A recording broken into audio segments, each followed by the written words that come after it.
এক্সেলে dropdown list নেওয়ার জন্য আপনাকে জাস্ট 3টি স্টেপ ফলো করতে হবে।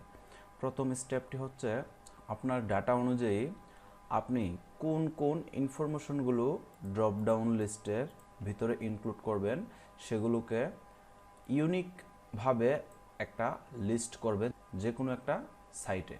যেমন আমি এখানে বিশ্বের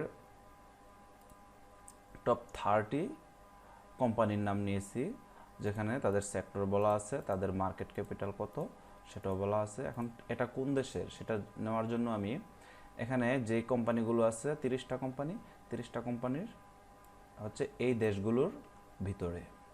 সো আপনাকে এই লিস্টটা আগে নিতে হবে যে কোনো একটা জায়গার মধ্যে। তারপর আপনাকে সিলেক্ট করতে হবে যেখানে আপনি ড্রপডাউন লিস্টটা নেবেন। দেন আপনি যাবেন, এটা হচ্ছে প্রথম স্টেপ। দ্বিতীয় স্টেপ হচ্ছে আপনি যাবেন ডাটা ট্যাবের মধ্যে। দেন এখানে দেখেন ডাটা ভ্যালিডেশন নামে একটা ফাংশন আছে ডাটা টুলের মধ্যে, এটাতে ক্লিক করবেন। দেন আপনি যেটা করবেন, প্রথম অপশনটাতেই দেখেন এখানে বলা আছে যে আপনি কোন কাজটা করতে যাচ্ছেন। এখানে লিস্ট একটা অপশন আছে, আপনি জাস্ট লিস্টে ক্লিক করবেন এবং এই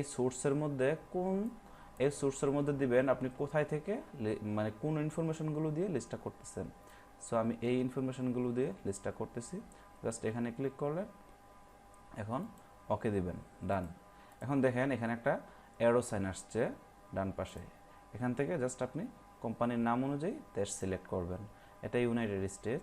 তারপর হচ্ছে আপনার 2 নম্বরটা হচ্ছে, এখন এটাকে আপনি যেটা করবেন, আপনি ফাইনালি যেটা করবেন এটাকে ফিল করে দিবেন আপনার যতটা সেলের মধ্যে আপনি এই ড্রপডাউন লিস্টটা অ্যাপ্লাই করতে চান ততটা সেলের মধ্যে।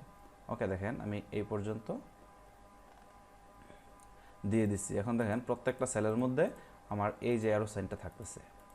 সো এখন আপনি এখান থেকে সিলেক্ট করতে পারবেন কোনটা কোন দেশের, জাস্ট এইভাবে মাইক্রোসফট রেজিস্ট্রেজ। তারপরে দেখেন এখানে যদি আমি বলি আলিবাবা হচ্ছে আপনার একটা চাইনিজ কোম্পানি। তো এইভাবে হচ্ছে আপনি ড্রপডাউন লিস্ট নিতে পারবেন। ধন্যবাদ।